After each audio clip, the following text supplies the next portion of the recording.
Hello, welcome to the 7th Coyote Chat. Today we have Dr. Jiang speaking. Dr. Michael Jiang holds a bachelor's degree from UCLA, as well as a master's and PhD degrees in history from the University of Michigan. His research expertise is in the political and institutional history of the late Imperial China. Dr. Jiang was the recipient of a Fulbright IEE Fellowship to conduct archival research in Taiwan and China, and received the Blakemore Freeman Fellowship for Advanced Japanese Language Study in Japan. He taught East Asian and world history for 16 years at several different colleges and universities throughout the East Coast and the Midwest before returning home to California to start his current role at Saracoso in 2023. Please welcome Dr. Michael Jiang. Thank you. Can everyone hear me all right? On Zoom too? Okay, great. Thanks a lot. Thanks, Garrett. So, what I wanted to talk about today is what is history? So, what does history do? Why should you care? Why should anyone care? And also, is history fact or fiction? I just added in that last bit because provocative always sells a little bit better, right, than non-provocative, okay? But there is a debate among historians about whether history can be considered fact or fiction. So what I want to try to do is to add some flavor to your lunchtime, since you took the trouble to be here, rather than to give you indigestion morally, intellectually, physically. Okay, so hopefully more, some food for thought. Okay. All right. So what is history? Can anyone just kind of throw it out there? What do you think history is? The story of the past. The story of the past. Okay, what else? And the clue here is there's more than one answer. Okay, so history, Cliff says, is a story of the past. Anybody else? Also a reflection of cultural values. Okay, reflection of cultural values. Kara? Sorry, I didn't mean to call on you. I thought you were going to. No, documented events from the past, and Okay. then lifestyles, like I said, culture. Okay, so for sure, right? Also just things that happened in the past that was documented, right? So having a written record is important for understanding what history is. That's what differentiates it from things like archaeology, for example, right? Okay. What should history do? What does history do? Or maybe what should history do? Does history have a purpose? Or is it just, I don't know, here's stuff that happened? What do you think history should do? Keep you from making the same mistakes. Okay, definitely, right? Hold up a mirror to yourself, okay? You got problems, okay? Fix them, okay? What else?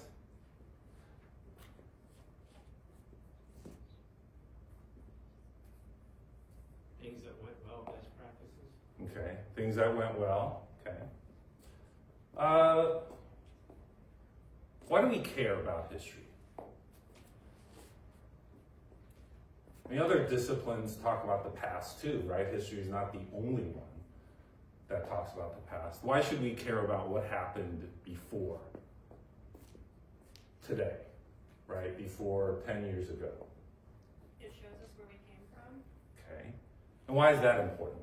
And that's a good thought, right? It's important where we came from, but why do we care about that?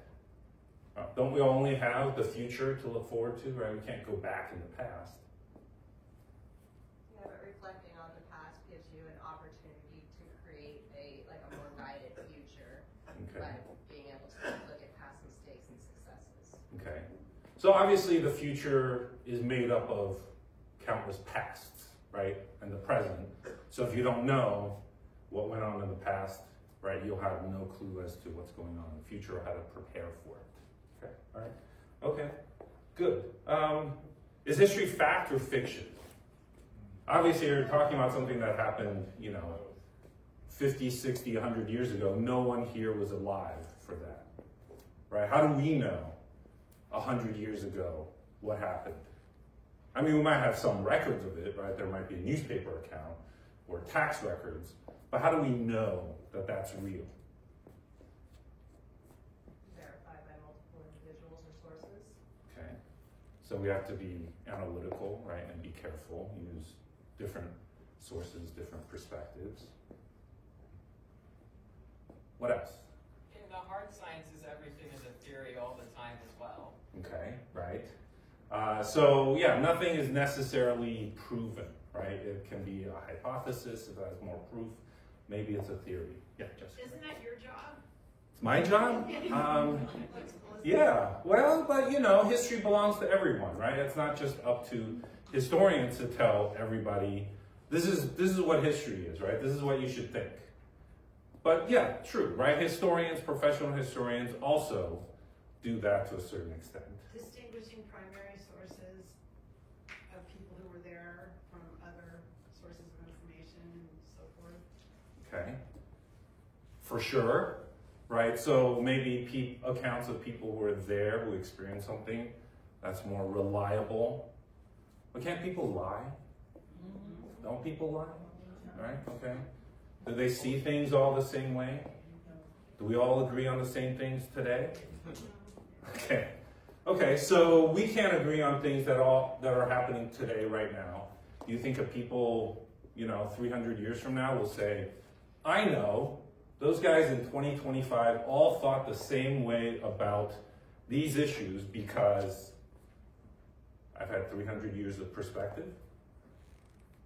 They're not going to say that. They have good records They're of not going to say evidence. that. Okay. They'll say, we'll watch a lot of YouTube videos, okay, and TikTok videos of what these people did, right, to document their lives, okay? And then that'll be their primary source, right? Okay. So history is in a way kind of an endless argument maybe, right? And there's not necessarily any way we have to tell whether or not, right, what history in the past actually was. Okay? So let me start with this quote from Rush Limbaugh, right, the late Rush Limbaugh. What he had to say about history. He said, history, it's real simple. It's what happened. Okay? Do you guys agree with that? No, Nope. Okay. Why not? because there are a lot of fictive elements in history always, regardless of time period or culture. Okay. And let me make it clear here, right? Fiction for historians doesn't necessarily mean made up or untrue. It means, in this sense, something that's been created and arranged, right?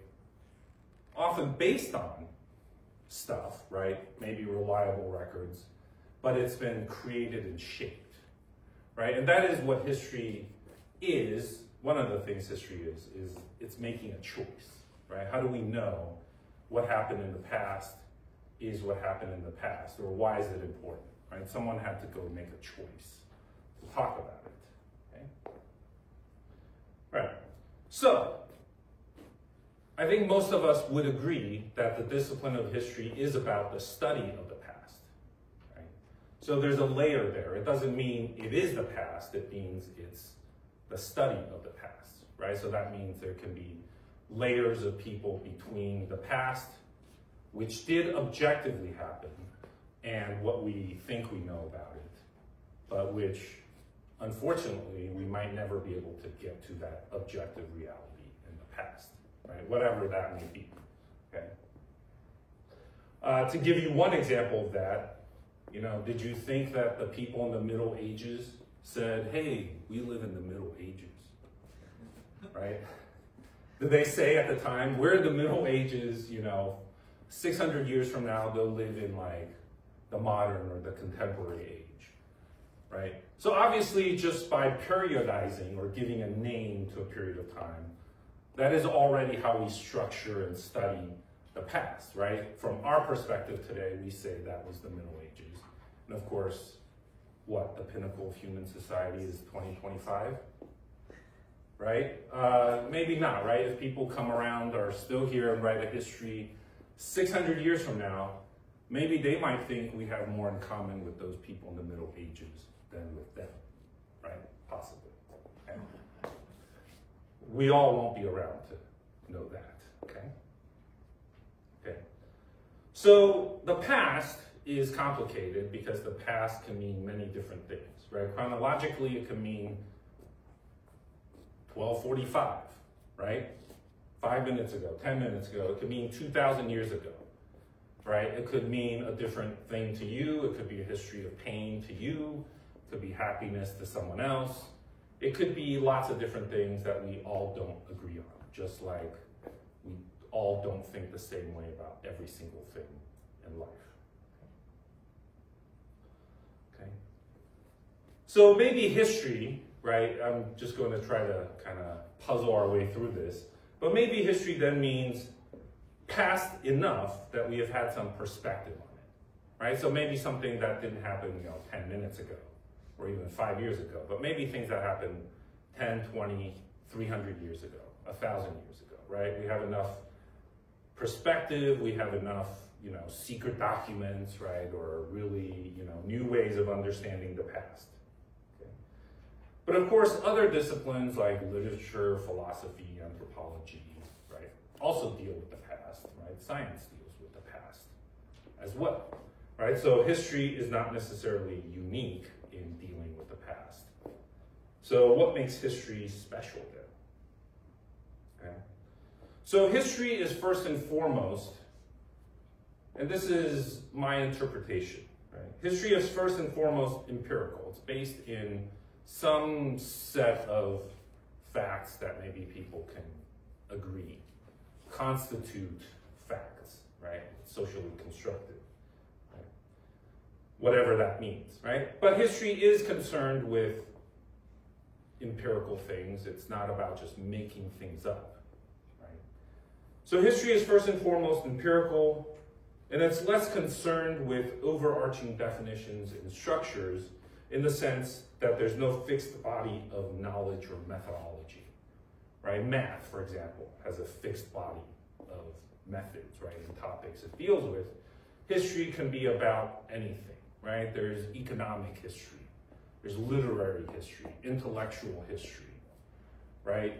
Political history, social history, that then connect with other disciplines, right?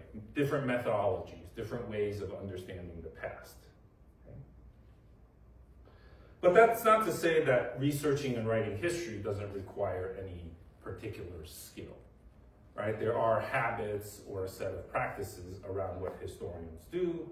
Some of those skills might be having a language, right? Learning some archaeology so you can use non-written evidence in your work, right? It could mean learning some linguistics or economics in order to do your work, whatever your subfield of history is. It could also mean certain kind of habits of mind, right, that historians have, that professional historians, that maybe other people don't have, right, which is what I hope to kind of talk about the rest of this talk. So, but because history accommodates so many different disciplines and fields, history is very eclectic and can be very broadly appealing to the public, right? That's another characteristic of history is it's not just professional or academic historians who can do history. Like anyone can write or do history, right? There are lots of history books written by non-historians, right, that won prizes, right? So this is not just, professional historians alone that have a monopoly on the field, right? Okay. But history can also be exciting, right, because there's a high level of public engagement, right? It can also be controversial because of that too. Okay. So what is history, or what is historical research? Okay. So one way of thinking about historical research is that it's about asking inventive questions, right? Questions that people haven't asked before or haven't asked in a certain way about a given topic. Historical research is about understanding the history that has already been written about that topic, right? So understanding the debates and what people have discovered already about the past, and then to engage with those histories, the past, in order to contribute in a novel way yourself. So by this point, there's very little of this sort of, I don't know, the Indiana Jones approach to scholarship, right? Like you can just go to a place and discover something that no one ever knew anything about, right? It's the same way in history, right? Most topics, people have at least some familiarity. People have already done some research, some writing on it, right? So what history is, it's also about rewriting history, right? Or having some new insight. Okay. So to be a good historical researcher, one has to have a sense of curiosity, creativity, patience, and grit, right? So skills or characteristics that would benefit people in many different disciplines. Okay. My take is that history should also be accessible and appealing to a wide range of people, right? So you have very esoteric academic histories that are on very narrow topics, right? Like the kind that I've done. Or it can be, broadly appealing and edifying for the public, right? Which is much more useful, much more appealing. And we need, all different kinds of history. Okay. And unlike some disciplines, such as English professors, who study, the novels of Toni Morrison, for example, right?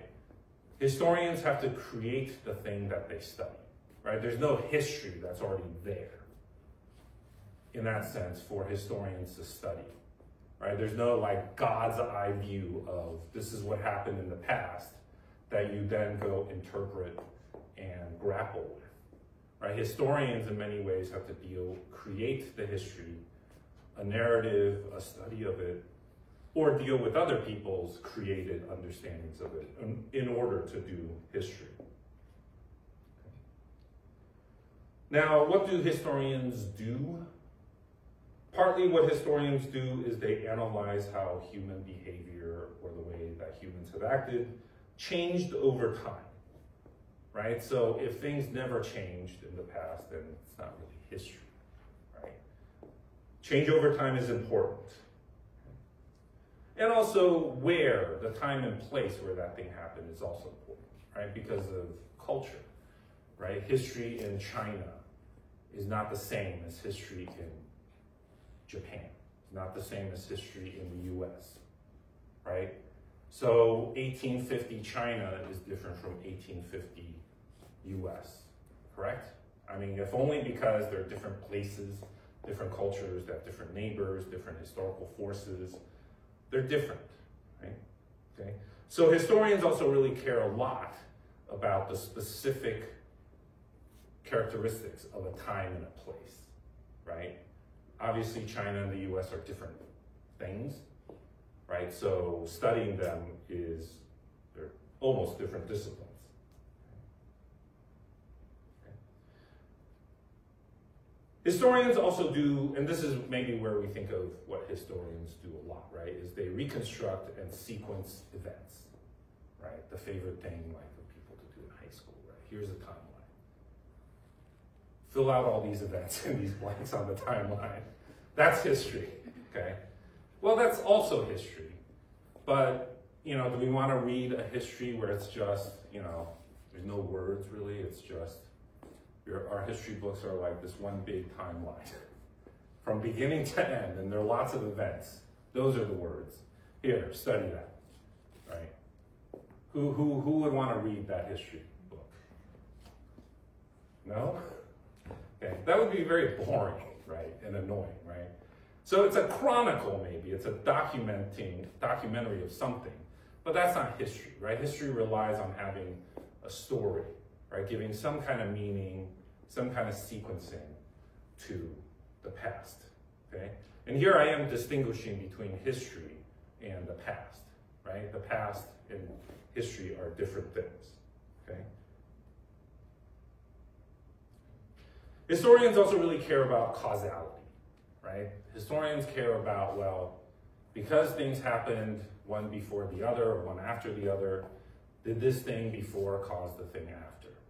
What happened after this thing happened that caused other things to happen, right? So context is also important, right? So things don't happen in a vacuum. People are guided by their time and place, right? People have ideas that are largely confined by their time and place, right? People don't usually have 21st century thinking, 3,000 years ago, right? 2,000 years ago, people aren't like, you know what? I love democracy, right? Or I love, capitalism in like 400, okay? BC Ireland, okay? Right? And there was no Ireland in 400 BC either, right? Okay, so those are all labels, okay? So historians like to hedge a lot, right? Things are contingent, things are often reliant on other things to happen, nothing is preordained. So historians give you a lot of minutia about, oh, well, there's this thing, there's that thing, well, did this thing cause the other thing? I don't know, right? Let's study it, right? And I'm uncertain at the end, maybe, what that was actually supposed to mean. And did this really happen this way? Who knows, right? Some things we can be more clear about. A lot of things we can't be. Right. So what is my idea of what history and historians should do? Okay, so two things. So ideally, one, history and historians should explain what changed over time in the past, right? And then in a way, how we got to where we are today. And then number two, history and historians should make the people and places of the past come alive for those of us in the present, right? So it's a kind of empathy to understand people who lived in different times and places, had different cultures, different ways of thinking, and then to make their thinking understandable to us, right? That doesn't mean to agree with what people thought in the past. It isn't to put what people thought in the past strictly in terms of only things that we understand today, right? There may be categories of ideas in the past that no longer exist today, or vice versa, right? So we can't do what's ahistorical by just imagining people in the past as, oh, they're just me, except I was wearing a costume, from like 300 years ago. So that's me, but our heads our brains are exactly the same, right? Or mostly the same.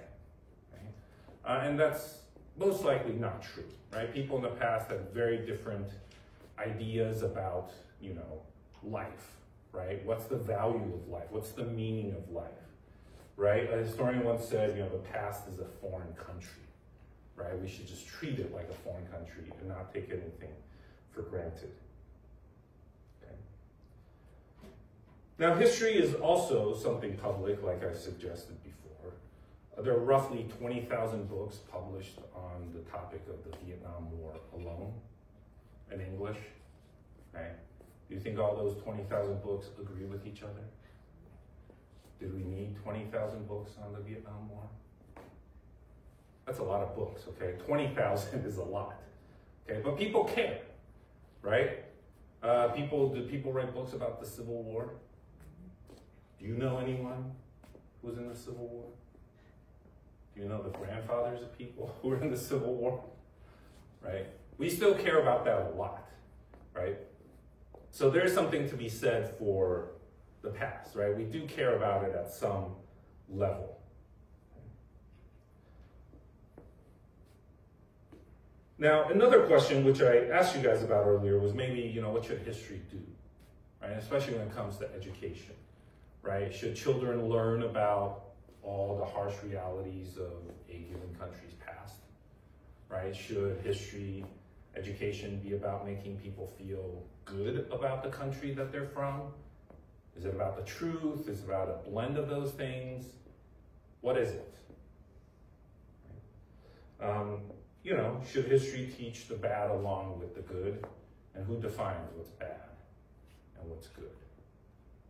Right, we probably have a lot of different definitions of that in the US, right, in the same state, right, let alone the country. Okay. So, and I don't mean to imply that these are questions that only people in the US are grappling with, right? Can you imagine Japan has had issues with how it teaches like World War II, for example, or Germany, Australia, France, Great Britain, right? What about that empire, right? Was that just purely a benevolent empire that just, brought light to the benighted peoples of the world? Yes, of course, right? Everyone agrees on that, right? Of course people don't agree, right? And that's a question that people have to grapple with. Now, what historians do is they construct a narrative about the past that creates identities or talks about identities in a way that people really do care about, right? So obviously people do argue about the past. They have an interest in the past. And so history is essential for a country, right? For a nation to have a sense of itself, to have a sense of what it is, right? Is there a collective identity? Does it have, many different identities? What is that? Okay. So those endeavors can be very controversial. Often there's a lot of resistance. People can't agree. Okay. So what is history? Okay. So our understanding of history changes all the time because it is driven by the concerns of the present. Right? We understand history in a certain way today than we understood history 50 years ago. Right? Our views of World War II are different today than it was immediately after World War II. Right? We might celebrate World War II today as, well, it's the greatest generation, right, that rose up to, fight fascism and free the world. But if you look at the historical records right after World War II, there were a lot of bitter, disillusioned people in the US who were wondering, what did we fight this war for? Right? All these people died, other people are maimed, right? They're disabled, right? 60 million people killed around the world. What was all that for? Right? Right after World War II, people weren't like, yes, right? Captain America beat the Red Skull, right? That's the story we're talking about here, right? People didn't feel that way. Martin Luther King, when he was assassinated, was the most unpopular man, right? By public opinion poll of the US. Is he the most unpopular man in the US today? A holiday named after him, right? Okay. So, so history can change, right? It changes over time. Our understanding of the past changes over time. Okay? So similarly, in some countries, right, history is focused on great leaders, great men, right, kings. In other countries, people are more interested in the history of the people, right, for example. Okay? As certain groups also in different countries have become more prominent, they have wanted history to reflect their concerns and their place in the past, right? We mentioned earlier that the present and the future are made up of the past, right? So if the past doesn't have you in it, even though you were in it, well, what would that say about you in the present? Okay. So people want history to connect them to a country, a community, right, a nation's past. Today, for example, we might be more interested in transnational histories, right, or global histories, because our world is more interconnected than ever before, right? So just understanding the history of the US, for example, might not be sufficient because there are lots of historical forces that cross political boundaries, right? So historical trends and fashions can also be different. Now, so that leads us to the question of if history can evolve and change after it has all happened already, right? The past has already happened. Then is history real? Is history fact or is it fiction? Now, what is a fact?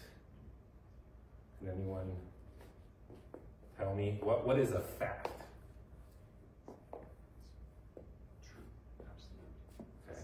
Something is absolutely true. In journalism, you're supposed to find X number of sources that confirm something to be the same, to fact check. Okay. So if enough people, and I don't want to be, dismissive, right, or sound dismissive, but if enough people say something is a fact, does that make it a fact? Well, different groups of people with different interests, not a bunch of people from the same group. Okay. So you can also triangulate what people are saying, right? And you can verify. Yeah. Okay. okay? And you can analyze, right? Obviously, no one is going to take anything people say, especially in journalism, at face value, right? Okay, all right. So in history, a fact might just be something that got written about, right? If we say, let's write about the Civil War, what facts would you use to write about it? Material evidence from the battlefields. Okay, so, right, we have photographs, right, we have people's diaries, right, this is what happened in the battlefield, right? Letters and diaries. Okay. Okay, whose letters and diaries, let's just focus on that, should we use? Everybody's? The well-written ones. Yeah, well, the ones that are easier to read, right, because they have neater handwriting. Okay. So the fact is, history is about choosing, right? We can't possibly read every single diary or letter home that was written just during the Civil War, can we? Right? There's too many, you can't read all of it. And even if you did, could you write about all of it? That also would be kind of boring, right? Here you're like, 3 million letters that I read, or whatever the number is. Let me tell you all about all 3 million. Would that be useful? No, you have to pick and choose the things in those 3 million or 18 million letters that you found interesting. Now, someone can come in and say, well, why didn't you choose the other, 18 million? Why did you choose to write about this one letter? Right? So obviously history is also about choosing what you select as a fact that you write about. And then choosing for an ideological reason as well. Right, and you can choose for many different reasons, right? You can choose because, hey, this person's from Massachusetts. I'm also from Massachusetts. Let me read that one first, right? And you might find something interesting, right? Or you're like, yeah, I have an ideological reason. I want somebody who maybe feels this way or is anti-war, right? Wants to go home. And I'm like, yes, I'm anti-war. I want to, highlight this voice, right? Or I'm someone who thirsts for violence, right? I want this person who said, oh, I killed so many people today. That was awesome, right? Whatever reason there might be, we're selecting, right? Things from the past, right? In the same way that, it wouldn't be very helpful to have a map of the U.S. that's as big as the U.S., right? It wouldn't really, but you'd have to simplify the process, right? So history is about choosing, and history is also about simplifying, right? Because we simply can't possibly engage with everything from the past. Do you vet the sources for reliability? Is there like a test for vetting the historic sources? Yeah, there are like lots of questions that historians can ask. And it's often similar to what journalists would do, right? You triangulate, you kind of verify, is this even factually true, right? If you say you were in this place on Thursday, well, maybe there are ways I can verify. Were you there on Thursday? And therefore, you were in a position to see this thing that happened in this place on Thursday, right? And there are ways to also analyze, right, linguistically, right? This is going a little beyond the evidence, right, of what people say as well. Okay?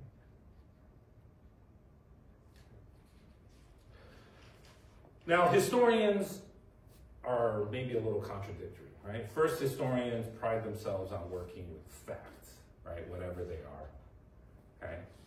At least something that's supported by the evidence. But historians also have to write stories about that past, right? Again, it's not very helpful as a historian if you said, I read, 3 million Civil War letters, and here's my synopsis and perspective on all 3 million. Read it through, right? So maybe what a historian would have to do is then create, I see certain themes here in these letters, right? From this area, right? Or from this regiment. And I'm going to summarize them for you. And of course, there are exceptions. There are exceptions to everything. But here's what I'm going to tell you, right? This is a story about this, right? It's a heuristic device for you to be able to make better sense, right? Because obviously the world is not a story necessarily. We have to, it's a mass of, seemingly unconnected facts and occurrences, and we have to impose some kind of order on it in order to be able to function, right? That's what a story does for historians. Okay. Now, in the process of making things into a story, are things going to be left out? Are things going to be simplified? Are you going to read things in a way that other people who read the same things will disagree with? Yes. Okay, does that make this any less of a history than something else someone might have come up with? Okay. Now there are some basic lines here, right? I'm not saying that anyone can look at any document for any reason and just say, hey, I've decided, people during the Civil War were fighting because, there were vampires, right? What was that? Wasn't there that movie with some guy who was like, it was like a revisionist history fantasy about how, the Civil War is actually a battle between like vampires. You with a vampire? Yeah, vampires and werewolves, right? The Confederates were vampires, right? And the North was, like no one can say, okay, yeah, that's what I read in those documents. So really, it's true, right? It was a battle between the undead and human beings, right? Right, so there has to be some basic line of evidence that can be corroborated, and you can't simply just make things up, right, without being able to defend it and without it being rooted in evidence. Okay, but all historical accounts are the product of choices, and people have different perspectives even on the same things, right? So there's really no such thing as, people will just line up the facts and let the facts speak for themselves, right? Because just even choosing which facts to line up is itself an interpretation. Now, to look back briefly, historians, at least in the US and Europe, have until relatively recently thought of what they did as being completely a matter of mastering the facts. So for example, in 1910, a historian declared that the historian's job was, quote, to collect facts, view them objectively, and arrange them as the facts themselves demanded, unquote. Right? But, facts can't demand anything, can it? Right? To you, it may be speaking and demanding something, right? But to someone else, it may not be, okay? So in this view, historians had a very simple job, and it was just to hold up a mirror to the past. Right? A mirror faithfully reflects, or not, right? Funhouse mirrors don't faithfully reflect the object, right? So the idea was that a document, once it was properly analyzed, right, scientifically analyzed by whatever standard, had one meaning and one meaning only, and was not subject to interpretation. Right? All this was undergirded by the ideal of what people called historical objectivity. Right, something that maybe we don't really think of as much today, right? But historical objectivity was defined by another historian as, quote, a commitment to the reality of the past and to truth as correspondence to that reality, a sharp separation between knower and known, between fact and value, and above all, between history and fiction, unquote. So from the 1880s, the late 19th century, to the mid-20th century, most historians were convinced that the study of the past, free of personal bias and belief, was both desirable and possible. Meanwhile, the demographics of who was a historian began to change. After the end of World War II, the GI Bill and the post-war baby boom created more demand for historians and for different people to become historians. Right? This was the golden age when there were lots of teaching jobs at colleges and universities, right? One we all wish we could return to, right? Enrollment was endless, okay? FTES was everywhere, okay? That's what we want, right? Okay. In 1957, for example, the chair of Yale's history department worried while writing to a colleague that, quote, while the subject of English still draws from the cultivated, professional, and well-to-do, the subject of history seems to appeal on the whole to a lower social stratum, unquote.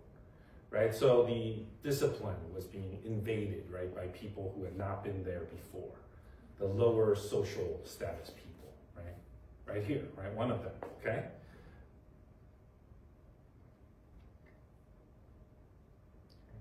He was concerned, he went on in that letter, that the sons of janitors, salesmen, clerks, and mechanics were now applying to study for history PhDs at the Ivy League, right? Using the profession as a social elevator.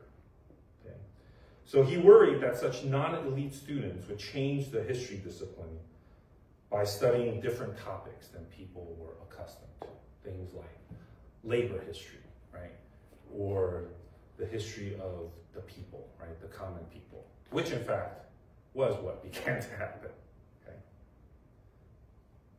Now, in the profession, historians have also gradually become aware that from our perspective in the West, right, we discovered, even though it existed all this time, we discovered that non-Western countries in Africa or Asia, for example, had different views of history, right? They conceived of historical time differently. Whereas Western notions of history often viewed it more as a singular and universal story of linear progression from barbaric to civilized, right? Dark to enlightened, right? A story of progression, right? China, for example, an object of admiration for Europeans for centuries, conceived of history as being cyclical with multiple timelines, right? So there's more than one way that history progressed, right? And history often can turn back on itself. It was not necessarily about progressing towards some sort of promised kind of goal. Okay. And then beginning in the 1960s and 70s, we had the so-called linguistic turn, right, in academia, which was, and I'll try to simplify this because I don't think we need to get into it, right, kind of the postmodern challenge to the way we understand human societies, right? So it was, the linguistic turn called attention to the way that historical sources were themselves constructed with linguistic inventions in according to received narratives and therefore a form of fiction, right? So again, something that was created, not necessarily false or made up, right? So the language that you use also shapes the way people think about things.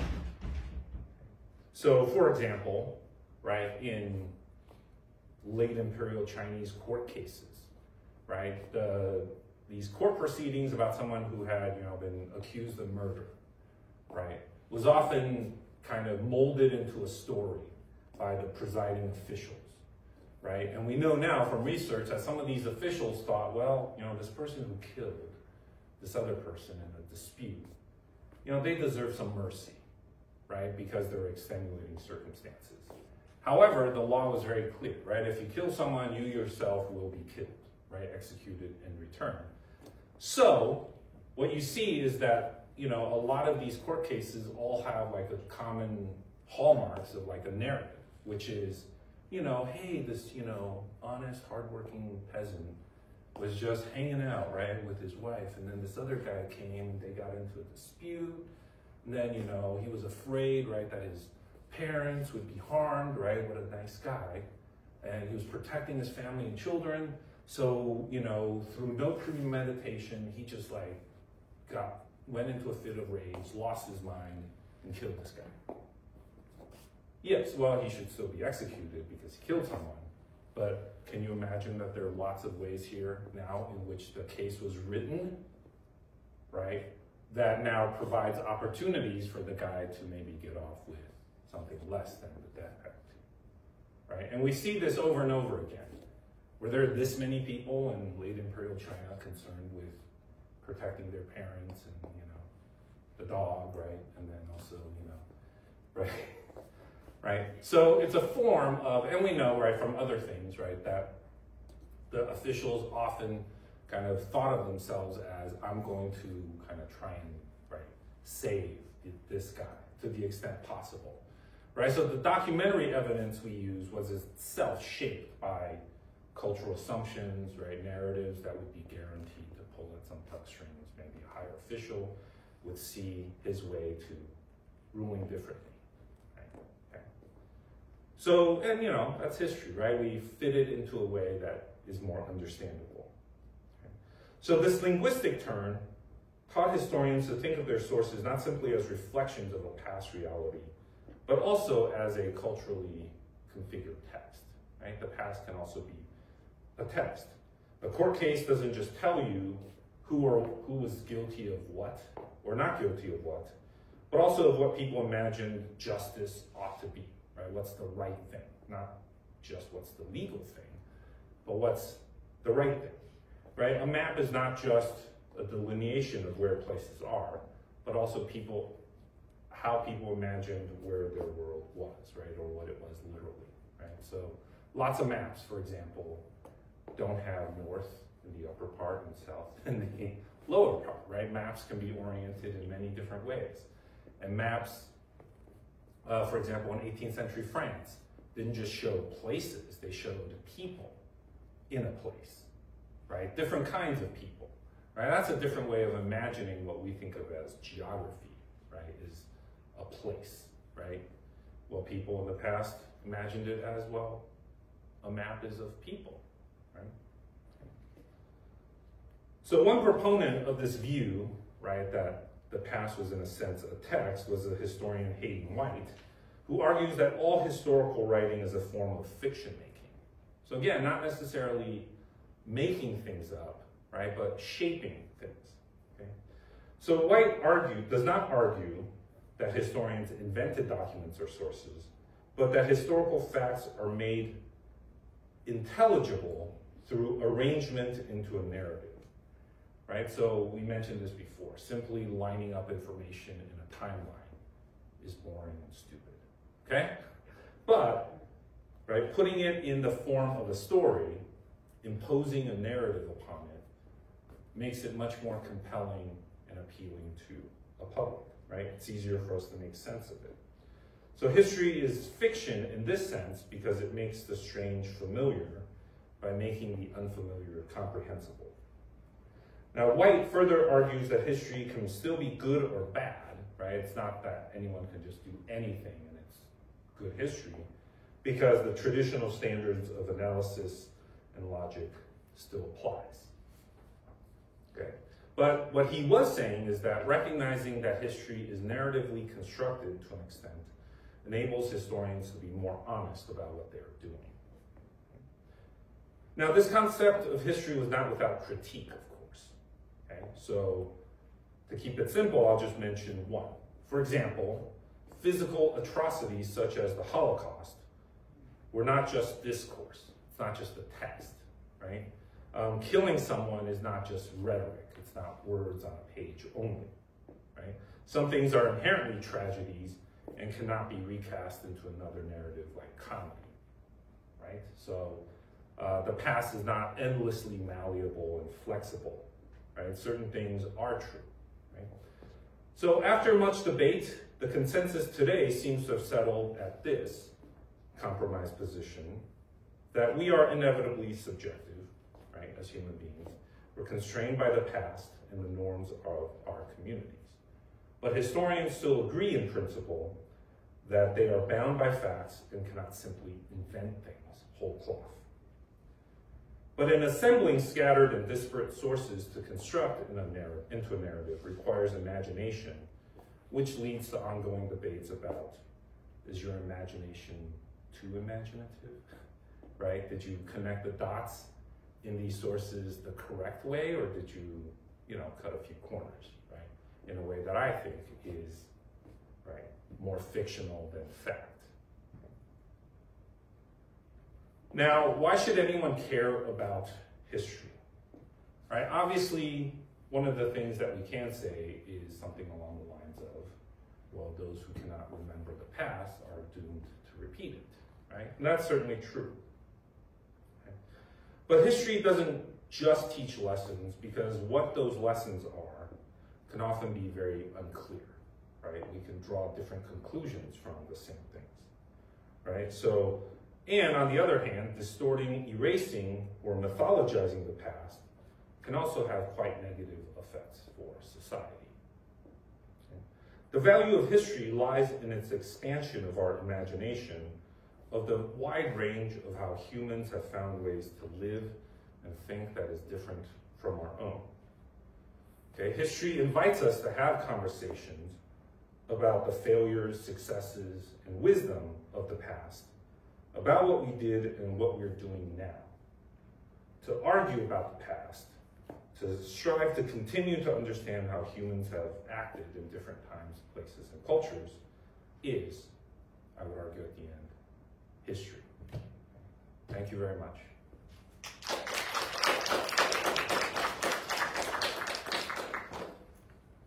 Would you like to open up for any questions today? Yes. All right. Questions? We're taking questions. I'll open it up on Zoom as well.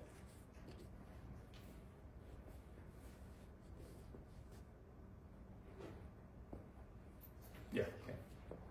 You mentioned that historians had to ask creative and new questions that hadn't been asked before. Can you give me an example of that? Yeah, so for example, a simple one might be, we say that, it might be something like, hey, we had some great presidents that really made America into what it is today. And a different question might be, well, that may be true at many different levels, but obviously a president is not doing everything in a country. Who else had an impact, right? Could, a woman have had some impact? Could, that peasant over there have had some impact, right?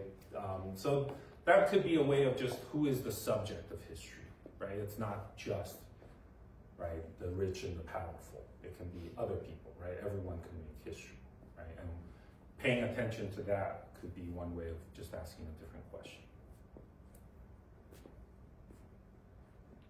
Yeah. Okay, so since we're living through a historically interesting period right now, how would you advise people to evaluate the truthfulness and reliability of information that they're receiving from the multiple sources that we get? Because it seems like we have more sources of history now, simultaneously living history than we've ever had. Yeah. So how do you evaluate and decide between those sources? Well, I think in a way we do have some things today, right? The kind of unprecedented proliferation of media in all different forms and media that can be tailored to specific demographics and the technology. So it really is, a way of sort of like you have to think about, well, what's your literacy, right, of it? How do you distinguish fact from myth, right, or misinformation or disinformation from information? I guess that's one answer. But of course, ways of understanding things are also mediated by the present, right? So people might be less, might not privilege reading things that are, reviewed, right? Or published physically as opposed to, well, I like to watch the TikTok video, right? That tells me some things about COVID, right?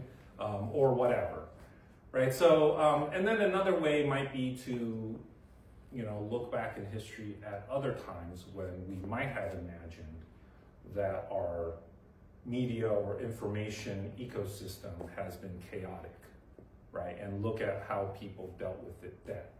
I'm not saying that there are periods in the past that are like this, right? But in the sense that if people thought in the same way as we do today, that a lot of information is not reliable, right? Even if people didn't have, Twitter 50 years ago. What would be another period with comparisons? I guess I can think of, like when you have like transitions, right, from one regime to another, and you have brief periods of really extreme chaos, right? Where a new regime comes in and tries to consolidate power, and it's trying to create narratives about itself, right, to make it more acceptable. I mean, that could be an analog to, maybe not a perfect one. So that'd be something that, we'd really have to think about, right, and kind of scour history to think of similar periods, but no periods can be the same, right, because they're all different. Good question from Zoom. Yeah. What happens when credible historical accounts seem to contradict each other? Well, that's actually great, right? Because that's when we can have more conversations about, well, how did you arrive at this conclusion, right? Why was this you're finding. And that's really maybe a way for historians to nerd out and say, show me your documents, right? How did you come up with this, right? How did you interpret this way? Let's read this document together, right? That's having a conversation, right? And debating about the past is, I don't know, it's a uniquely human characteristic, right? People love to debate. And history, I think, as long as it's a productive type of debate, right, it can be more enlightening regardless of what answer you reach, right? So no one has to be right or wrong, because it's hard for us just to be able to recover the past. We can try, right? But it's impossible to know exactly this is what we should think about the past. So, history is sort of like inherently poetic, self-mythologizes. Mm-hmm. And you see that in the history of the United States. I remember when I was a kid, people were nostalgic about the 1950s, for instance. And but if you ask anyone today, would you really want to go back to the 1950s? They'd say no. Yeah. The same is true of the ancient Greeks who believed in fictional heroes who never existed and associated themselves with them.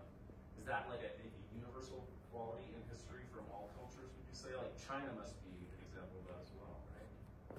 Yeah, I would say that, I think every kind of mythology, right, that springs up about the past is really a way to adapt to, in some way, to the present, right? So maybe people in the 50s, they weren't saying, we're the Leave It to Beaver age, right? This is the golden era, right?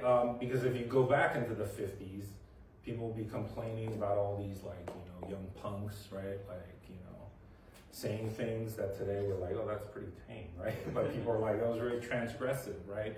Or doing things, or high rates of teen pregnancy in the 50s, right? Higher than today, right? But how come we forgot about that, right? When we talk about that. So, you can think of these kind of interpretations of the past, or mythologizing is a way to kind of, confront problems today by reimagining a past when we didn't have those problems and it was so comforting, right?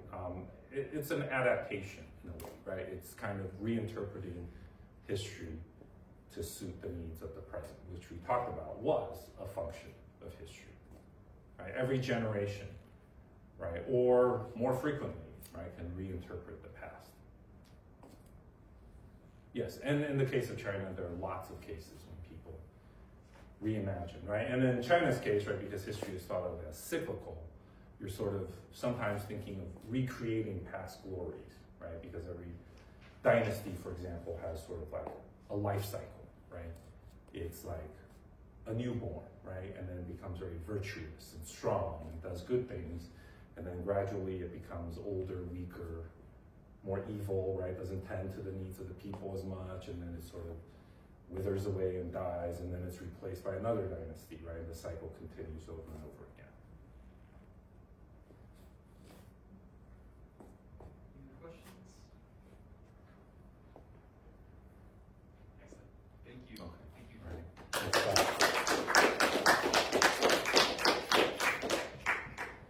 All right, that concludes Coyote Chat number 8. Thank you, Dr.